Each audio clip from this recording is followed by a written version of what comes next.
If someone had told me fate would bring her back in a wedding dress, I wouldn't have believed it. The rain drummed against the windows of Nora Whitaker's studio in Portland's Pearl District neighborhood, creating a rhythmic backdrop to the clicking of her keyboard. At 33, she had built a reputation as one of the city's most sought-after wedding photographers. Though the irony wasn't lost on her, capturing other people's happiest moments, while her own heart remained carefully guarded. Her assistant, Zara, knocked on the office door. "Nora, there's someone here about the California wedding." Nora looked up from editing photos of last weekend's ceremony at the Fairmont Olympic. A woman in her 40s stepped in, immaculate in a charcoal business suit and carrying a leather portfolio that radiated money. "Ms. Whitaker, I'm Evelyn Park, wedding coordinator for Quinn Sinclair Events." Her handshake was firm, all business. "We have a rather unique opportunity for you." Nora motioned to the chair opposite her desk. "Please, sit." Zara mentioned California, Sonoma Valley, a vineyard wedding for two very prominent clients. "The budget is substantial." Evelyn slid a contract across the desk. "However, strict confidentiality is required.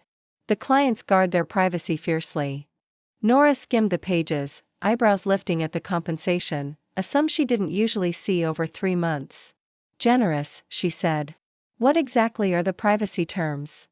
"No social media, no image sharing without explicit written consent, and absolute discretion about the couple's identities until after the ceremony." Evelyn's smile was polished but warm. "The contract lists them only as M&A. Full details arrive 48 hours before the event." The photographer in Nora was intrigued. The businesswoman in her was already calculating how one commission could bankroll her studio's expansion. "When is the wedding?" 3 weeks from Saturday. Willowcrest Vineyard, about an hour north of Santa Rosa. "We'd need you there Friday for rehearsal and prep coverage." Nora found herself nodding. The terms seem reasonable. What aesthetic are they after? "Romantic, intimate, yet with editorial polish. They specifically requested you after seeing your spread in Portland Magazine." Evelyn opened the portfolio to several crisp prints from Nora's recent shoots. "They were struck by your ability to capture authentic emotion." Authentic emotion. Nora almost laughed at the irony. She'd become an expert at recognizing love in others while keeping her own heart locked away since Eliza. "I'll need my standard deposit," Nora said, reaching for her pen. "Already arranged." Evelyn produced a check. "The remainder will be transferred upon completion." "Do we have an agreement?"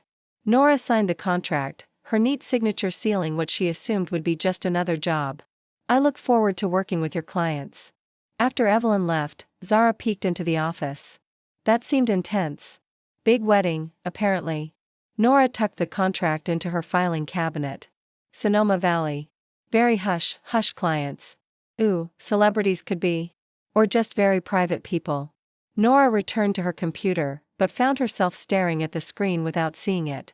Something about Evelyn's demeanor had seemed almost careful, as if she were withholding more than just names. That evening, Nora sat in her Alphabet District apartment, a glass of wine in hand, looking out at the Portland skyline. The city lights blurred slightly through the rain-streaked windows. She'd moved here 5 years ago after everything fell apart. After Eliza. Her phone buzzed with a text from her best friend, Morgan. "Dinner tomorrow. You've been hermiting again." Nora smiled despite herself. Morgan had been her lifeline during the darkest period after the breakup. Never pushing for details, but always present when Nora needed someone. "Can't." "Big wedding prep." "Rain check." "Always working." "When's the last time you went on an actual date?" Nora set her phone aside without answering. Dating felt like a foreign concept. She'd tried briefly about 2 years ago. A few coffee meetings, one awkward dinner, but every potential connection felt hollow compared to what she'd had with Eliza. The intensity, the way they could talk for hours about everything and nothing. The way Eliza's laugh could light up a room. She shook her head, annoyed with herself. 5 years and she still couldn't think about Eliza without feeling that familiar ache in her chest. The California job would be good for her. A change of scenery, a substantial paycheck, and a chance to focus on her craft. She pulled out her equipment list, methodically checking each item. 2 camera bodies, multiple lenses, backup batteries, memory cards. The ritual of preparation always calmed her. As she packed her gear, Nora found herself wondering about the mysterious M&A. What kind of love story would she be documenting? What moments would she capture that the couple would treasure for decades to come? She had no way of knowing that in 3 weeks she'd be face to face with the one person who could still make her hands shake and her carefully constructed walls crumble. The rain continued to fall against her windows, and Nora Whitaker finished her wine, blissfully, unaware that her past was about to collide with her present in the most devastating way possible. Nora's flight from Portland to Santa Rosa was smooth, the morning clouds giving way to brilliant sunshine as they descended toward the North Bay. She'd spent the week preparing meticulously, researching Willowcrest Vineyard, studying the layout from online photos, planning shot lists for different lighting conditions.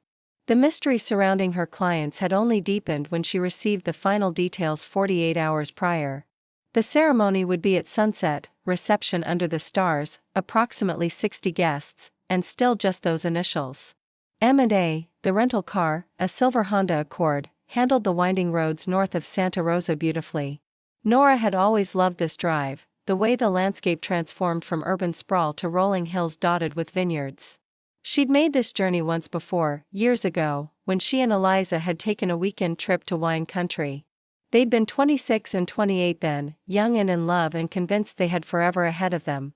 Nora pushed the memory away, focusing instead on the GPS directions and the playlist she'd curated for the drive. Indie folk mixed with classical pieces. Music that wouldn't interfere with her mental preparation for the shoot. Willowcrest Vineyard appeared around a curve like something from a fairy tale. The main building was a restored 1920s manor house. Its stone facade covered in ivy with terrace gardens cascading down toward rows of grapevines that stretched to the horizon.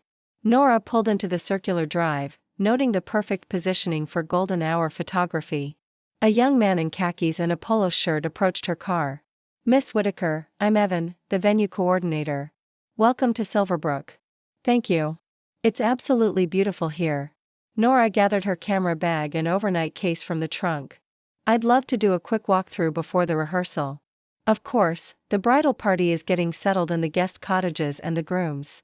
Evan caught himself. "Sorry. The couple is reviewing final details with Evelyn. Would you like to see the ceremony space first?"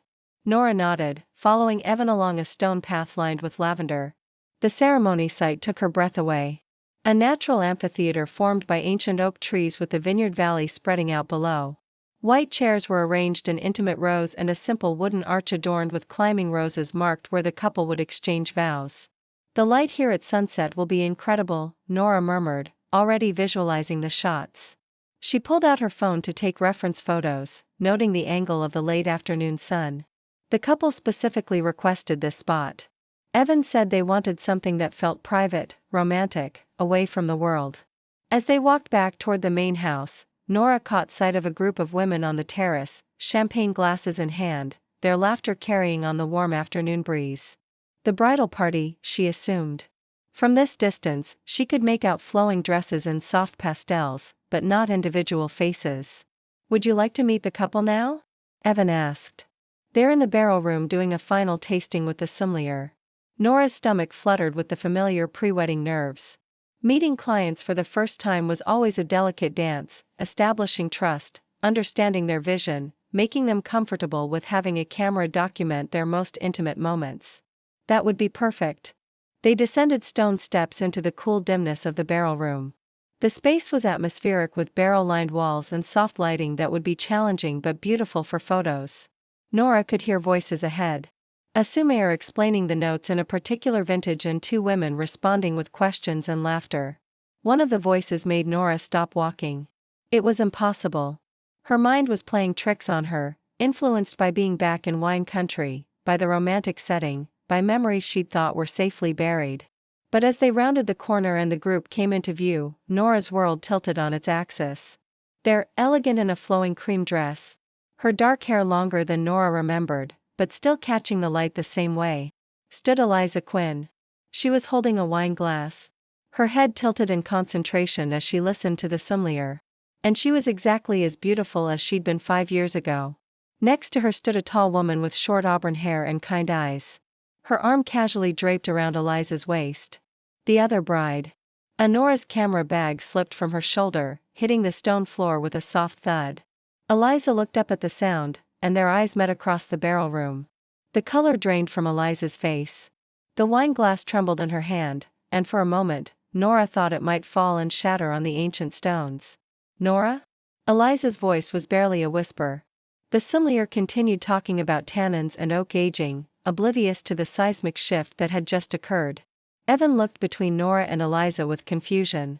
Nora's voice failed her. She cleared her throat, trying to summon her professional composure. I'm Nora Whitaker, your photographer. The auburn-haired woman looked between them with growing awareness. Do you two know each other? Eliza set down her wine glass with careful precision. We used to a long time ago used to. As if 4 years of loving each other, of building a life together, of planning a future could be reduced to those simple words, Nora forced herself to breathe, to remember why she was here. I should let you finish your tasting. We can discuss the photography timeline later. She turned to leave, but Eliza's voice stopped her. Nora, wait. Against her better judgment, Nora turned back. Eliza had stepped forward, leaving her fiancé's side. I didn't know, Eliza said, her voice stronger now, but still carrying an undertone Nora recognized, the one that meant she was fighting to maintain control. Evelyn handled all the arrangements. I had no idea you were our photographer. Neither did I. Nora's professional mask was slipping, and she could feel the familiar ache building in her chest. The contract just said M.N.A. Vivian and Eliza, the auburn-haired woman said, extending her hand to Nora with a warm smile that made Nora's heart sink even further. I'm Vivian Sinclair, and you're clearly the Nora that Eliza has mentioned. Nora shook Vivian's hand, noting the engagement ring, a vintage emerald-cut diamond that was absolutely perfect for Eliza's taste. She's mentioned me. Only good things, Vivian said. And her kindness made everything worse. She said, you were an incredible photographer. I can see why she was excited when Evelyn said she'd booked you. Eliza shot Vivian a look that Nora couldn't quite interpret. I didn't know it was Nora when Evelyn mentioned the booking. The sommelier, finally sensing the tension, quietly excused himself. Evan looked like he wanted to disappear into the wine barrels. I should go, Nora said, hefting her camera bag back onto her shoulder.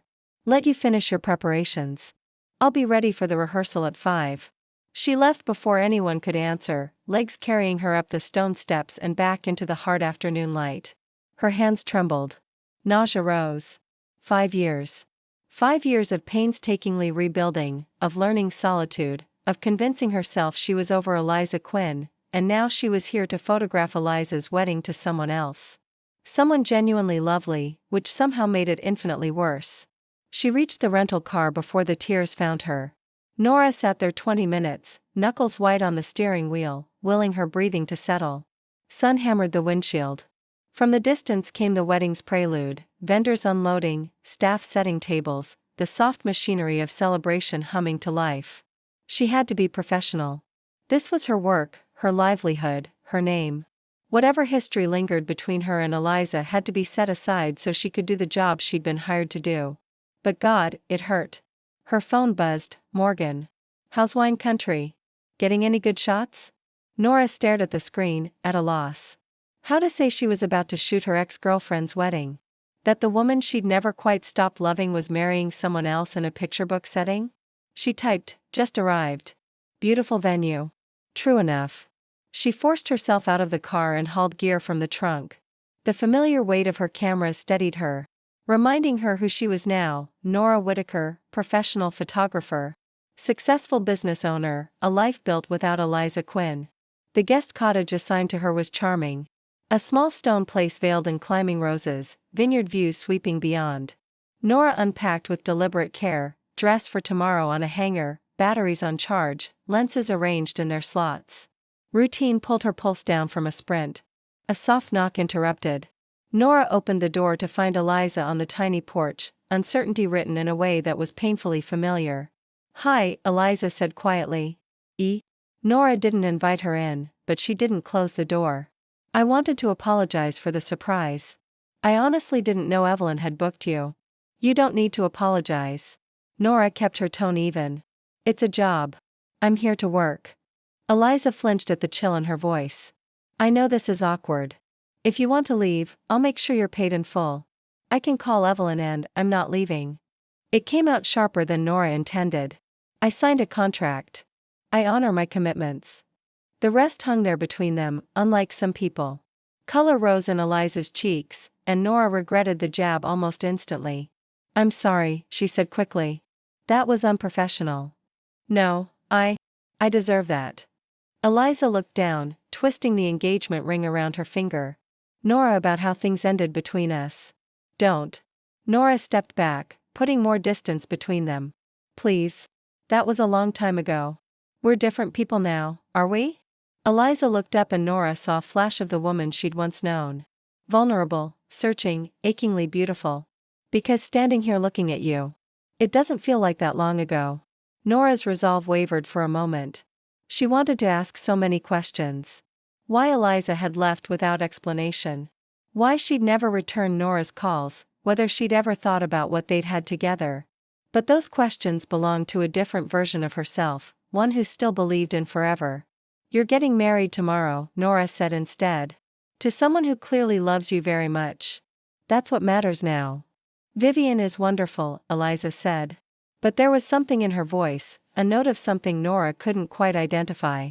"She's kind and smart and patient. Everything I thought I wanted, thought." Nora caught the past tense, but didn't comment on it. "I should let you get back to your preparations," Nora said. "I'll see you at the rehearsal." Eliza nodded, but she didn't move.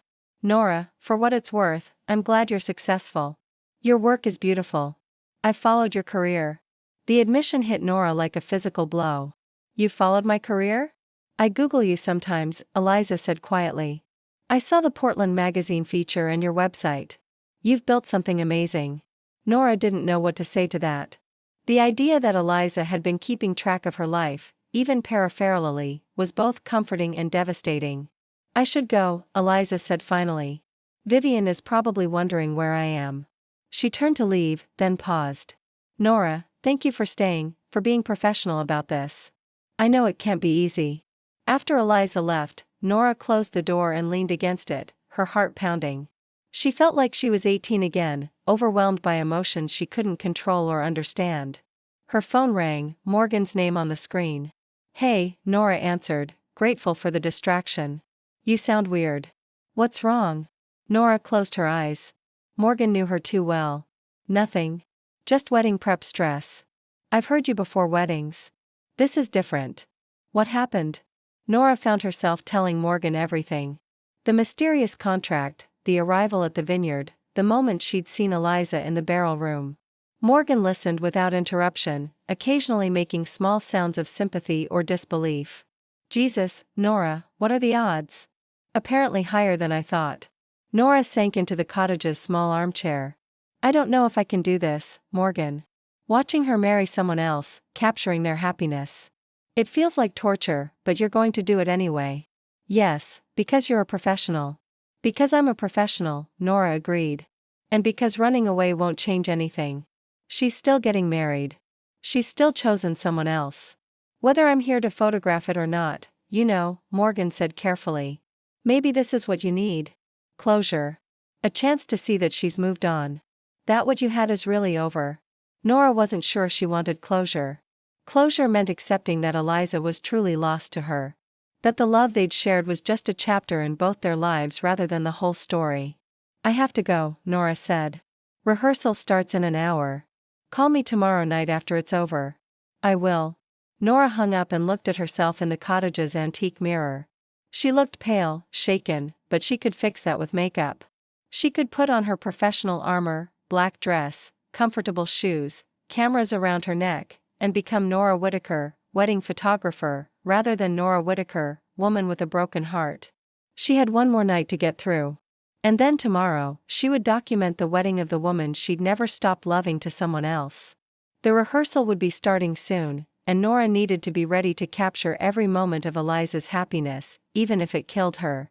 The late afternoon light at Silverbrook was everything Nora had hoped for, golden and warm, filtering through the oak trees and casting long shadows across the ceremony space.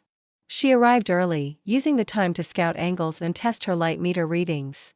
The familiar routine of preparation helped steady her nerves. Guests began arriving for the rehearsal.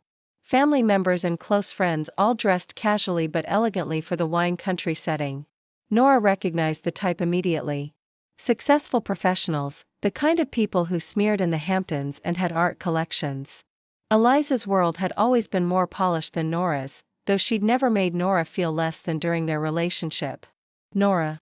Evelyn Park appeared at her elbow, impeccably dressed as always. How are you settling in?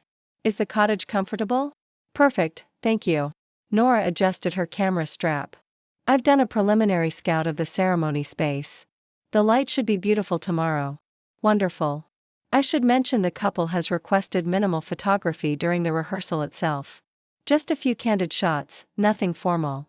Nora nodded, though she wondered if this was Eliza's request specifically. Of course, I'll be discreet. The wedding party began gathering near the ceremony arch. Nora recognized Vivian immediately. She was wearing a flowing sundress in sage green, her auburn hair catching the light as she laughed with her bridesmaids. She had an easy confidence, the kind of person who made others feel comfortable just by being present. Eliza appeared a few minutes later and Nora's breath caught. She was wearing a simple white dress, not her wedding gown, but something that hinted at tomorrow's elegance. Her dark hair was pulled back in a loose bun, and she moved with the same grace Nora remembered, though there was a tension in her shoulders that hadn't been there before. The officiant, a warm woman in her 50s, began organizing the wedding party. Nora hung back, using her telephoto lens to capture candid moments. Vivian's mother adjusting her daughter's hair. The best man practicing his speech under his breath. Flower girls giggling as they scattered practice petals. Eliza, you'll enter from the left. The officiant was saying, take your time walking down the aisle. This is your moment. Nora watched through her viewfinder as Eliza practiced the walk she'd take tomorrow. Even in rehearsal, even in casual clothes, she was radiant. But Nora noticed something others might miss. The way Eliza's eyes kept scanning the crowd. The slight hesitation in her step. The forced quality of her smile. Beautiful. Vivian said when Eliza reached the arch. She took Eliza's hands and Nora captured the moment. Two women in love surrounded by family and friends on the eve of their wedding. It should have been perfect, but Nora's trained eye caught the details others missed. The way Eliza's smile didn't quite reach her eyes. The slight stiffness in her posture when Vivian kissed her cheek. The moment when Eliza's gaze found Nora across the ceremony space and held it for just a beat too long. Let's run through the vows, the officiant said. Just the structure. Save the real words for tomorrow. Nora lowered her camera, feeling like an intruder. This was too intimate, too personal. She busied herself checking her equipment, trying not to listen as Vivian spoke about love and commitment and forever. When it was Eliza's turn, her voice was softer, harder to hear. Nora found herself straining to catch the words despite herself. I promise to choose you, Eliza was saying. Every day, even when it's difficult. Especially when it's difficult. The words hit Nora like a physical blow. Choose you. The phrase Eliza had used with her years ago when they'd talked about commitment and what it meant to build a life together. Nora remembered lying in their shared bed in the tiny apartment near the university. Eliza tracing patterns on her bare shoulder as she spoke about love being a choice, not just a feeling. I choose you, Eliza had whispered then. Every morning when I wake up, every night when I fall asleep, I choose us. Until she didn't. Nora forced herself to focus on the technical aspects of her job. Tomorrow's ceremony would start at 6, giving her perfect golden hour light. She'd position herself to the left of the aisle for the processional, move to the right for the vows, and capture the recessional from the back. She'd done this hundreds of times. The rehearsal wrapped up as the sun began to set, painting the sky in shades of pink and gold. The wedding party moved toward the main house for the rehearsal dinner, chattering excitedly about tomorrow's ceremony. Nora was packing her equipment when she heard footsteps behind her. Nora, she turned to find Vivian approaching. 2 glasses of wine in her hands. I thought you might like a drink, Vivian said, offering one of the glasses. It's been a long day. Nora accepted the wine, unsure of Vivian's intentions. Thank you. The rehearsal went smoothly. It did. Vivian sipped her wine, studying Nora with intelligent eyes. Can I ask you something? Nora's stomach tightened. Of course. How long were you and Eliza together? The directness of the question caught Nora off guard. For years, she answered honestly. And it ended badly. It wasn't a question. Nora nodded. I thought so. Vivian's voice was kind, not accusatory. She gets this look sometimes when she thinks I'm not watching, like she's somewhere else entirely. I've always wondered who put that look there. Nora didn't know how to respond. What did you say to the woman who was marrying your ex-girlfriend, especially when that woman was being unexpectedly kind about the situation? She's lucky to have you, Nora said finally. You seem like a wonderful person. I am, Vivian said with a self-deprecating smile. I'm stable and reliable, and I make her laugh. I'm everything she says she wants. Says she wants. Again, Nora caught the careful phrasing. But, Nora prompted despite herself. Vivian was quiet for a long moment, looking out over the vineyard as the last light faded from the sky. But I'm not the person she dreams about. The admission hung in the air between them. Nora felt a mix of emotions. Sympathy for Vivian, confusion about why she was sharing this, and a dangerous flutter of something that might have been hope. Vivian, I'm not telling you this to hurt anyone, Vivian said quickly. I love Eliza. I want her to be happy, and if marrying me makes her happy, then I'm grateful for that. But if it doesn't, Vivian met Nora's eyes. Then I hope she figures that out before it's too late for both of us. She finished her wine and set the glass down on a nearby table. I should get back to the dinner. Thank you for the conversation, Nora, and for being professional about all this. I know it can't be easy. After Vivian left, Nora stood alone in the gathering darkness, her mind reeling. What had just happened? Was Vivian having second thoughts about the wedding? Was she trying to tell Nora something specific? Or was Nora reading too much into the words of a nervous bride who was simply being honest about the complexities of love? Nora finished her wine and gathered her equipment. Tomorrow would bring answers one way or another. Tomorrow she would watch Eliza Quinn become Eliza Sinclair. And then she could finally close this chapter of her life. But as she walked back to her cottage, Nora couldn't shake the feeling that the story was far from over. Nora woke before dawn, her internal clock attuned to the rhythms of wedding photography. The cottage was quiet, morning light just beginning to filter through the gauze curtains. She lay still for a moment, listening to the sounds of the vineyard waking up, birds calling to each other, the distant hum of early morning preparations. Today was the day. In 12 hours, Eliza would be married to Vivian, and Nora would have documented every moment of it. She rose and made coffee with the small machine in the cottage's kitchenette, then sat on the tiny porch to watch the sunrise paint the vineyard in shades of gold and green. The morning was perfect. Clear skies, gentle breeze, the promise of ideal lighting for the ceremony. Her phone buzzed. Morgan, thinking of you today. You've got this. Despite the nerves, Nora smiled. Morgan always found the right words. By 8 a.m., Nora was dressed and ready, black wrap dress, sensible flats, hair swept into a neat bun. She'd learned long ago that the best wedding photographers were invisible, professional, forgettable. Today, that invisibility felt like armor. The main house was already in motion. Florists clustered over centerpieces, caterers built out the reception space, and Evelyn Park orchestrated it all with near-military precision. Nora, perfect timing, Evelyn called as she spotted her at the entrance. Bridal parties are in separate wings, Vivian's in the east, Eliza's in the west. You might start with some getting ready shots. Absolutely. Where do you want me first? Evelyn checked her clipboard. Vivian's party has breakfast on the terrace in 30 minutes, nice moments to capture. Eliza's group is in hair and makeup. Better to hold on those until later. Nora nodded, relieved. She wasn't ready to see Eliza yet, not in the close quarters of bridal prep, where composure was hardest to keep. Morning light spilled across the east wing terrace, where Vivian's bridesmaids clustered around a table piled with pastries, fresh fruit, and champagne. The mood was easy, bright, exactly the sort of wedding morning warmth Nora expected. Vivian glowed in a silk robe, hair in rollers, laughing at something her maid of honor said. Nora moved quietly, catching the candid beats, mimosas being topped off, a hand sneaking a strawberry, the unforced intimacy of friends with years between them. Nora. Vivian noticed her and waved her over. Come meet everyone. Ladies, this is our photographer, Nora Whitaker. The introductions were warm, disarming. Vivian's friends were gracious, asking about Nora's work, complimenting shoots they'd seen online, the kind of straightforward client rapport Nora usually loved. We should get some shots of you in your robe, someone suggested. Nora suggested to Vivian. The light is beautiful right now.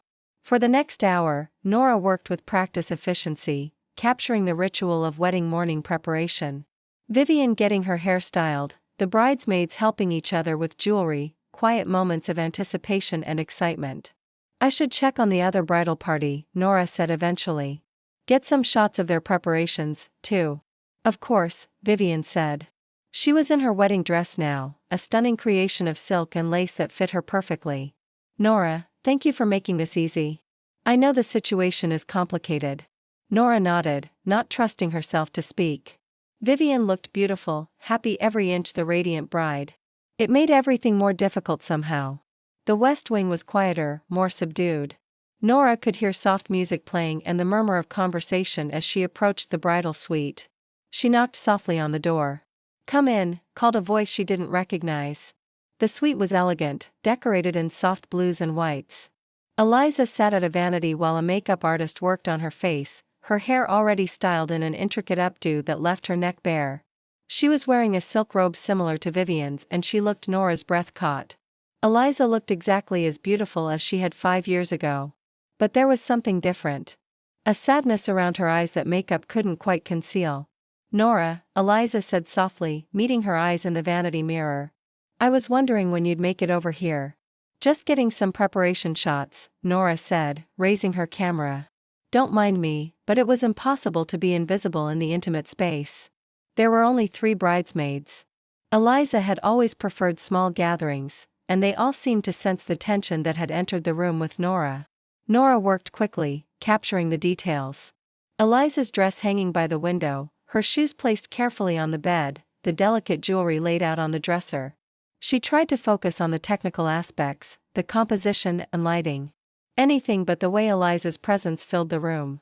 Time for the dress, announced the wedding coordinator, a young woman who'd been helping with the morning timeline. Nora stepped back as the bridesmaids helped Eliza into her gown. It was breathtaking. Vintage-inspired lace with a flowing skirt and delicate beading that caught the light.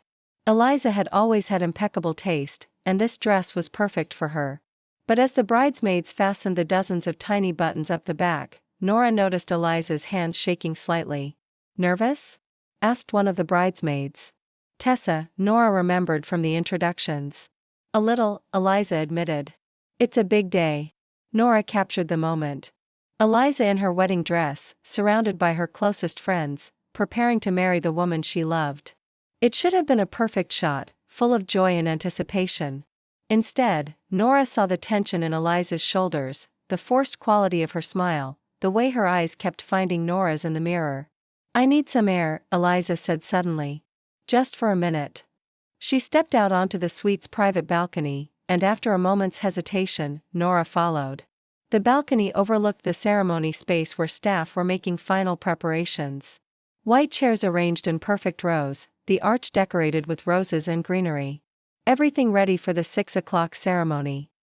It's beautiful, Eliza said, not looking at the view. It is, Nora agreed. You look beautiful, too. Eliza turned to face her, and Nora saw tears threatening at the corners of her eyes. Nora, I don't, Nora said quickly. Whatever you're thinking, don't say it. Not today. But I need you to know. No. Nora's voice was firmer now. You're getting married in 4 hours to someone who loves you, who deserves your whole heart. Don't do this. Eliza was quiet for a long moment, looking out over the vineyard. Do you ever wonder what would have happened if things had been different between us? Nora's heart clenched. Every day, she admitted. But wondering doesn't change anything, doesn't it? Before Nora could respond, Tessa appeared in the doorway. Eliza, the photographer wants to get some shots of you with your bouquet. The moment was broken. Eliza wiped her eyes carefully, mindful of her makeup, and followed Tessa back inside. Nora remained on the balcony for a few more minutes, trying to regain her composure. 4 more hours. She could do this for 4 more hours.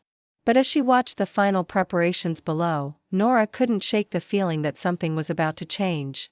The careful control she'd maintained, the professional distance she'd tried to keep, it was all starting to crumble, and she wasn't sure she could put it back together again. The afternoon passed in a blur of pre-ceremony photography.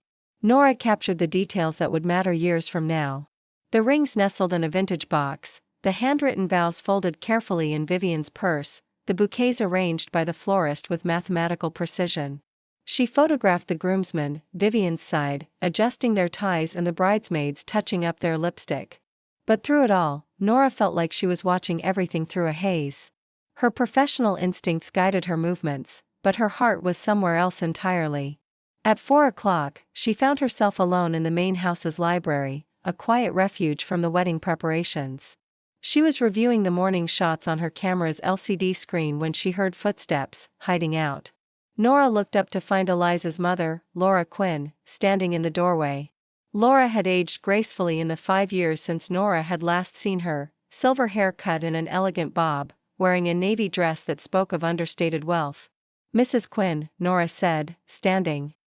"Just reviewing some shots, making sure I have everything I need. Please sit." Laura entered the library and closed the door behind her. "And it's Laura. It always was." Nora remained standing, unsure of Laura's intentions. During her relationship with Eliza, Laura had been kind but distant, polite, but never quite warm. Nora had always suspected she wasn't quite what Laura had envisioned for her daughter. "You look well," Laura said, settling into one of the leather armchairs. "Success suits you." "Thank you." Nora perched on the edge of a nearby chair. "You look wonderful, too." "I was surprised when Evelyn mentioned she'd booked you," Laura said, her tone carefully neutral. "I wasn't sure you'd accept given the circumstances."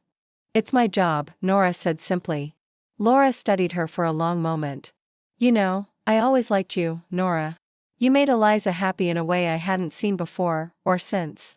The admission caught Nora off guard. "I thank you. She was different with you, more herself, if that makes sense. Less concerned with meeting expectations, more willing to take risks." Laura's voice was thoughtful. "I was sorry when things ended between you." Nora didn't know how to respond.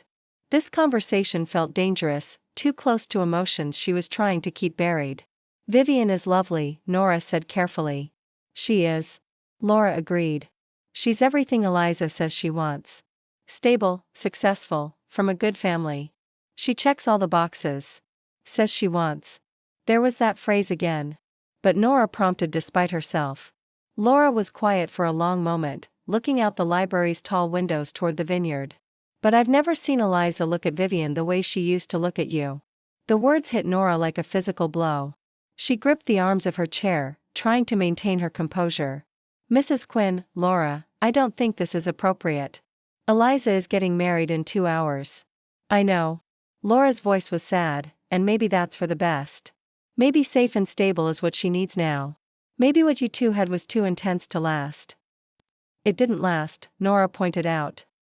"No," Laura said softly. "It didn't, but not because it wasn't real." Before Nora could ask what she meant, the library door opened and Evelyn Park appeared. "There you are, Nora. We need you for the first look photos. And Laura, Eliza is asking for you." The moment was broken. Laura rose gracefully, smoothing her dress. "It was good to see you again, Nora," she said. "Take care of yourself." After Laura left, Nora sat alone in the library for a few more minutes, trying to process the conversation. What had Laura meant about their relationship not lasting because it wasn't real? Nora remembered the end clearly. Eliza pulling away, becoming distant, finally leaving without explanation. There had been nothing unreal about the pain of that abandonment, but there was no time to dwell on it now. Evelyn was waiting and there were photos to take. The first look was scheduled for 5 o'clock in the vineyard's camellia garden. A private moment between the brides before the ceremony. Nora positioned herself discreetly behind a trellis of climbing roses. Her telephoto lens ready to capture the moment without intruding. Vivian arrived first, radiant in her wedding dress, her face glowing with anticipation. She stood with her back to the garden path, waiting for Eliza to approach. When Eliza appeared, Nora's breath caught. She was stunning in her vintage lace gown, her dark hair gleaming in the late afternoon light. But there was something in her expression. A hesitation, a sadness that Nora's trained eye couldn't miss. "You can turn around," Eliza said softly. Vivian turned and her face lit up with joy. "Oh, Eliza, you're beautiful." Nora captured the moment. Two brides seeing each other for the first time on their wedding day. It should have been perfect. Vivian's happiness was radiant, genuine, everything a bride should feel. But Eliza's smile was forced. And when Vivian pulled her into an embrace, Nora saw Eliza close her eyes as if in pain. "I love you," Vivian whispered loud enough for Nora to hear. "I love you, too," Eliza replied. But the words sounded hollow, rehearsed. Nora lowered her camera, feeling like an intruder.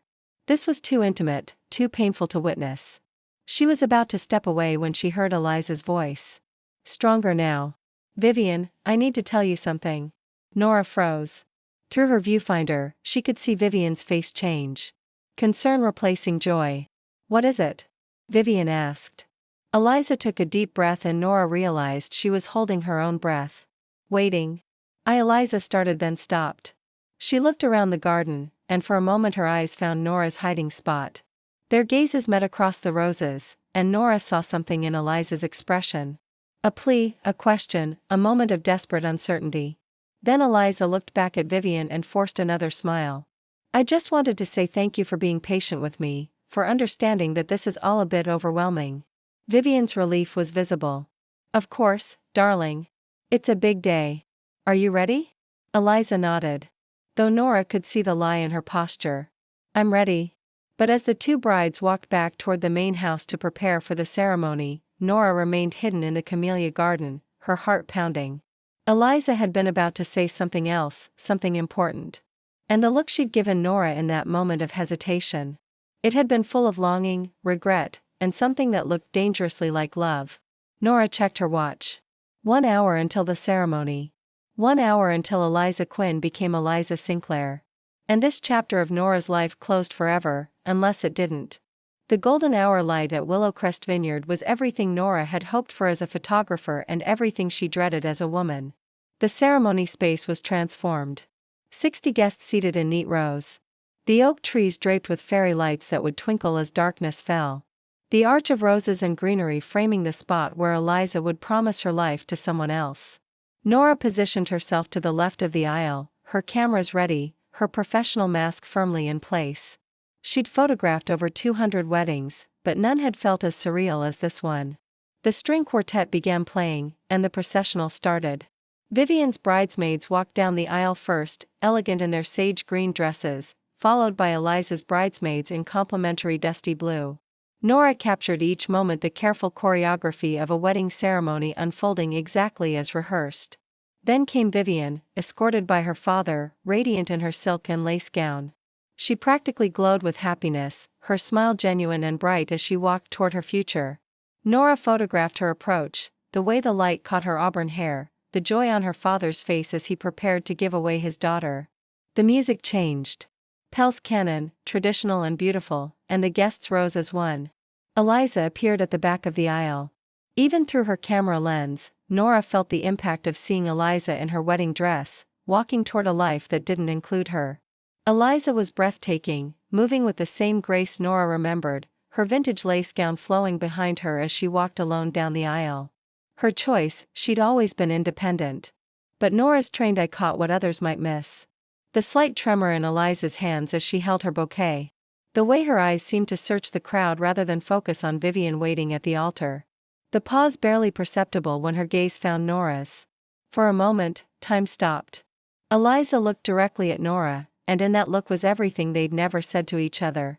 5 years of silence, of wondering, of love that had never quite died, despite everything that had happened between them. Then Eliza continued walking, and the moment was broken. Nora forced herself to focus on her job, moving to capture different angles. As Eliza reached the altar, the officiant, a warm woman named Reverend Alvarez, welcomed the gathered guests and began speaking about love, commitment, and the courage it takes to choose another person every day.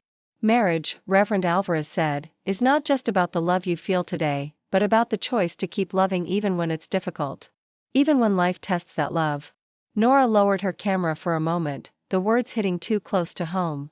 She thought about what Eliza had said during the rehearsal. "I promise to choose you every day, even when it's difficult." The same words Eliza had once said to her.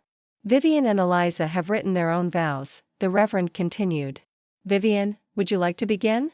Vivian took Eliza's hands, her voice clear and strong as she spoke about finding love when she'd least expected it, about building a life together, about choosing each other every day. Her words were beautiful, heartfelt, everything wedding vows should be. Nora captured the moment, but found herself watching Eliza's face instead of Vivian's. Eliza was listening, smiling at the appropriate moments. But there was something distant in her expression, as if she were somewhere else entirely. "Eliza," the Reverend prompted gently. Eliza took a breath, looking down at the vows she'd written, then back up at Vivian. "Vivian," she began, her voice softer than her bride's had been. "When I met you, I thought I knew what I wanted. I thought I had figured out how to be safe, how to protect my heart from being broken again." Nora's hands tightened on her camera. The words felt like they were meant for her, even though Eliza was speaking to Vivian. "You offered me stability," Eliza continued. "Kindness, a love that felt safe and sure, and I convinced myself that safe was enough. That sure was what I needed." Vivian's smile faltered slightly, confusion flickering across her face. "But standing here now," Eliza said, her voice growing stronger, "I realize that I've been lying to myself and to you. And that's not fair to either of us." A murmur went through the gathered guests. Nora's heart began to race. "Eliza," Vivian whispered, her face pale. "You deserve someone who chooses you not because you're safe, but because they can't imagine their life without you," Eliza said, tears beginning to fall. "You deserve someone who loves you completely, without reservation, without part of their heart belonging to someone else." "Eliza, what are you saying?" Vivian's voice was barely audible. Eliza looked out over the gathered guests, her eyes finding Nora's once again. "I'm saying that I can't marry you. Not like this. Not when I'm still in love with someone else." The words hit the ceremony like a bomb. Guests gasped. Someone's chair scraped against the ground. And Vivian took a step back as if she'd been slapped. "I'm so sorry," Eliza said, turning back to Vivian. "You're wonderful, and you deserve so much better than this. But I can't promise you my whole heart when part of it has never stopped belonging to Nora." Nora felt the world tilt around her. Every eye in the ceremony space turned to look at her, and she realized she was still holding her camera, still standing in position as if this were just another wedding she was documenting. Vivian followed Eliza's gaze, her eyes finding Nora's. For a moment, the three women looked at each other across the ceremony space. Past, present, and the future that was suddenly uncertain. "I need to go," Eliza said, gathering her skirts and stepping away from the altar. She walked quickly back down the aisle, past the shocked guests, past her mother's horrified face, past everything she'd planned and prepared for. Nora watched her go, frozen in place, unsure whether to follow or stay, whether to document this moment or put down her camera and run. Vivian stood alone at the altar, her wedding dress pristine, her bouquet still in her hands, tears streaming down her face. "I'm sorry," she said to the gathered guests, her voice breaking. "I'm so sorry." Then she too was walking away, her bridesmaids rushing to follow her, leaving the ceremony space in chaos. Nora finally lowered her camera, fingers unsteady. Around her, guests stood in clusters, whispering in shock, unsure where to go or what to do. Evelyn Park appeared at her elbow, the flawless professional veneer cracked for the first time since they'd met. "Well," Evelyn said faintly, "that's a first." Nora glanced toward the main house where both brides had vanished. Her heart hammered, mind ricocheting through questions and what-ifs, and the dangerous, glinting hope that maybe, just maybe, the story wasn't over yet. But first, she had to find Eliza. 6 months later, Nora's Portland studio was busier than ever, her reputation burnished. Not bruised, by the viral tale of the wedding that wasn't. The photographer who caught the moment love won. One blog had even given her a moniker, though Nora knew the truth was far more tangled. She was editing an engagement session when Zara tapped on her office door. "Nora, someone's here to see you." Nora looked up to find Eliza in the doorway, nervous, hopeful, and exactly as devastating as she'd been 6 months before. "Hi," Eliza said softly. Not ansvaret, pulsa sprinting." "I was wondering," Eliza went on, stepping inside, "if you might be free for dinner. I have a lot to explain, and I was hoping we could have time to talk."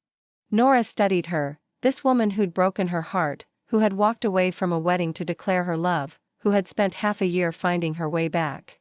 "I have time," Nora said, saving her work and closing the laptop. "I have all the time in the world." Eliza's smile bloomed, radiant, real in a way Nora hadn't seen since they were young and certain of forever. "There's this little Italian place," Eliza said. "A table by the window where we can watch the rain." I love the rain, Nora said, standing and reaching for her jacket. I know, Eliza murmured. I remember everything. As they stepped out together, Nora thought of the frames she'd made at Willowcrest Vineyard. She'd never published them, never shown a soul, but she kept them because they told a story about love and choice and the courage it takes to follow your heart, even when it pulls you away from safe ground. Rain had begun to sift down over the Portland street, and with it came something Nora hadn't felt in 5 years, the possibility of a beginning. Nora, Eliza said, threading their fingers as they walked toward the restaurant. Yes? Thank you for staying. For being there when I finally chose love over fear. Nora squeezed back, warmed by the familiar press of Eliza's hand. Thank you for choosing. Behind them, the studio lights glowed against the gathering dusk. Ahead lay the uncertain, beautiful promise of a love story finally ready to start for real. Rain brushed the sidewalks, and for the first time in 5 years, Nora Whittaker believed in forever again. 6 months later, the rain had learned my windows by heart. It traced the same careful paths down the glass of my new studio, 2 rooms and a closet above a bakery in Portland, then softened into a blur over the neon sign across the street. The city had been a compromise with myself. Close enough to Seattle to see Zara every week and shoot the clients who still insisted on the Whittaker eye, far enough away to feel like I wasn't living inside the echo chamber of that day. The day the world decided I had captured love winning. The day I learned that photographs don't solve anything. They just make the questions harder to ignore. Business was relentless. Albums stacked in tidy towers. Contracts slid into folders. My inbox pulsed with urgent. And, are you available? As PR jargon faded, the inquiries grew stranger and more honest. People didn't want spectacle anymore. They wanted truth. Small backyard unions with handwritten vows. A courthouse Tuesday because the groom worked nights and the bride's mother couldn't fly. A vow renewal in a community garden, the couple flanked by sunflowers and a toddler who kept removing her shoes. I said yes to almost all of them, because work had become the one place I could hold still. On a Sunday that pretended to be spring for exactly 1 hour between storms, I was editing an engagement session I'd shot beneath the cherry trees by the river. Zara had just texted to say she'd made it to her train. I had put the kettle on, then forgotten it, then remembered when the studio filled with the scent of scorched metal and black tea. That's when there was a knock on the door. It was soft, like someone afraid of interrupting their own decision, and it didn't belong to any courier I knew. I wiped my hand on a towel and opened the door. Eliza stood there, framed by rain and the stairwell light. She looked exactly like memory until she didn't, smaller somehow, like she'd set down something heavy, and taller in the way that grief and freedom tilt a person's shoulders back into their own name. Her hair was damp. Her smile was the cautious kind, threaded with hope and apology and all the words people pretend they've already said. Hi, she said. Hi, I said, because the right words were out of stock and because anything else would have broken. We stood like that for 3 breaths. She glanced past me at the wall of prints. I stepped aside. She crossed the threshold. I made tea in a clean kettle while she studied a frame of a couple on a city bus, heads touching, a private laugh between them as strangers scrolled through louder lives. Eliza's fingers rested on the edge of the mat. When I joined her, she didn't move her hand. Everyone in that picture is going somewhere, she said. That always comforted me. Even when I didn't know where I was going at all. I thought you were in Italy, I said, surprising myself with how small my voice made the whole country sound. I was, she said. Then Lake Como turned into a catalog, and I realized I didn't want to be a page again. I came back last week. I've been rehearsing this door for 2 days. We took our mugs to the old leather couch by the window. The studio smelled like rain and solvent and lemon oil. Outside, a bus sighed. The neon across the street sputtered itself awake and announced there were still tacos to be had in this world. Is it okay that I came? She asked. Yes, I said. It is. We sat without speaking for a while. My throat remembered cameras clicking in the quiet. My shoulders remembered the weight of the long lens. My hands learned their way back to my cup each time my mind tried to stray somewhere dangerous. I never got to tell you what happened after, she said finally, eyes fixed on the traffic. Not the version that made headlines. The real one. If you want it. I nodded. When we went inside, I didn't leave because I was brave. I left because I finally realized everyone else had been brave for me for too long. My mother for the year she pretended she loved my dress. My friends every time they didn't say what they saw in my face when I talked about the wedding. You, when you lifted your camera and didn't ask me to smile. She paused to blow on her tea even though it had already cooled. I thought I owed everyone a fairy tale. A big, beautiful, expensive promise that would make the years make sense. But all I had was a truth that didn't fit the decor. I wasn't in love with the life I had perfectly planned. And with the person? I asked, gently. She closed her eyes. I cared for her. Deeply. That's the worst part and the best part. Caring can hold you hostage if you let it rewrite the definition of love. I wrote her a letter that night. She wrote me back from Vermont a week later. It was kind. It was devastating. We're okay.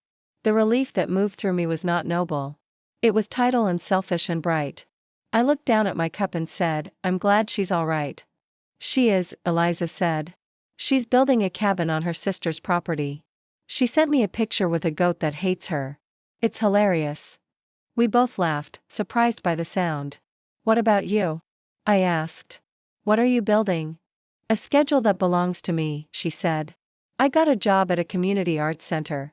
I make coffee and spreadsheets and spaces for teenagers to be loud about their feelings.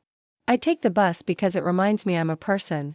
And I stopped pretending that making people proud is the same thing as being happy. She traced the rim of her mug. There's more, she said, almost to the window. But I don't know if it's fair to say it. Say it anyway, I said. I came because the day we disappeared, you looked at me like I wasn't a story. I've been learning to look at myself that way, too. I don't know what I'm asking for. A coffee. A conversation that doesn't end with a headline. The chance to stand in a room that feels like a future and not a set. I keep thinking about the series you posted, The Ordinary Vows. I want to be ordinary. I've never wanted anything so much in my life. Outside, the neon sputtered. Committed at last to being the word open. A man in a yellow raincoat hurried by, clutching a bouquet with the protective arrogance of the newly in love. You moved to Portland, she said, half accusation, half wonder. I needed a new horizon line, I said. Seattle was a chorus repeating the same verse. Evelyn called twice a week for a month, offering me jobs that sounded like redemption arcs. I kept saying no until she sent a single text, make smaller promises. They're the ones that keep the world together. After that we were fine. Eliza smiled. I like her for you. I like me for me, I said, and we both smiled at how impossible and simple that sounded. We finished our tea. I stacked our mugs on the sill. She watched my hands as if they were a language. The rain eased into a mist that turned the street into a memory of itself. Somewhere below us, the bakery started proofing tomorrow. Walk? I asked. We didn't take umbrellas. The wet made honest work of our hair and faces. We turned left at the corner and followed the smell of yeast and spice to the river. The water was the color of old coins. We leaned on the rail of the pedestrian bridge and watched a pair of ducks insist the weather was a rumor. I've been angry, I said, the courage of damp sleeves and fresh air surprising me. Not at you. At the way everything became a lesson I didn't sign up to teach. Strangers wrote to say I'd given them hope. Others said I'd staged it. Someone asked for the raw files as if truth lived in metadata. I kept thinking if I could write the right caption, I could control what the picture meant. But photographs are just maps. The terrain is always messier. And beautiful, she said. And beautiful, I agreed. We stood until our coats gave up. We stood until words felt less like strategy and more like weather. Will you let me take your picture? I asked. Not for a series. Not for anything. Just because you're here. Just because you came. Her answer was a small nod that still managed to hold a lifetime. Back at the studio, I toweled off the camera like it was a stray we'd decided to keep. I pulled down the backdrop I only used for myself and people I couldn't lie to. Eliza stepped into the center of the paper, hands at her sides, soft hair gone unruly from the rain. No dress. No script. Just a woman not auditioning for her life. Look at me, I said, because that is the prayer and the profession. She did. I didn't ask her to smile. I didn't ask her to remember anything but this room. The shutter tripped in that small, sacred way it does when the picture is less a capture and more a confession. Her mouth softened. Her shoulders settled. A version of her I hadn't met yet wandered onto her face and decided to stay. When I lowered the camera, she was still there. Do you want to see? I asked. I want to wait, she said, surprising both of us. I want something in this world that reveals itself on its own time. So I closed the preview. I set the camera on the desk like a promise. We made dinner plans that were technically breakfast plans because my calendar has never respected clocks. We argued about tacos versus soup. We compromised on both because I am finally old enough to understand that compromise is a luxury, not a surrender. She hugged me in the doorway in a way that held space for weather and hesitance and the awkward choreography of firsts that arrive after the world thinks your story has ended. "Good night, Nora," she said at the top of the stairs. "Good night, Eliza," I said, and my name in her mouth sounded like a new address.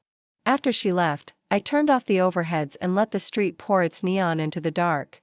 I thought about the first time I learned to dodge and burn in a darkroom, how you can coax a face out of the paper if you're patient and gentle and you believe that shadow isn't the enemy of light. The kettle clicked, forgiven. I poured water over a new bag of tea. I rested my hand on the camera and decided not to look yet. Outside, the rain started again, persistent as a heartbeat. Somewhere, a goat in Vermont hated someone who deserved to be happy. Somewhere, a teenager rehearsed a poem too big for their throat and would find out on Tuesday that it fit anyway. Somewhere, a wedding that wasn't had become a kindness none of us knew how to ask for. In my studio, there was one picture I hadn't seen and a door I had finally opened. The rest would take the time it required. And for once, in a life measured by shutter speeds, I was willing to let it.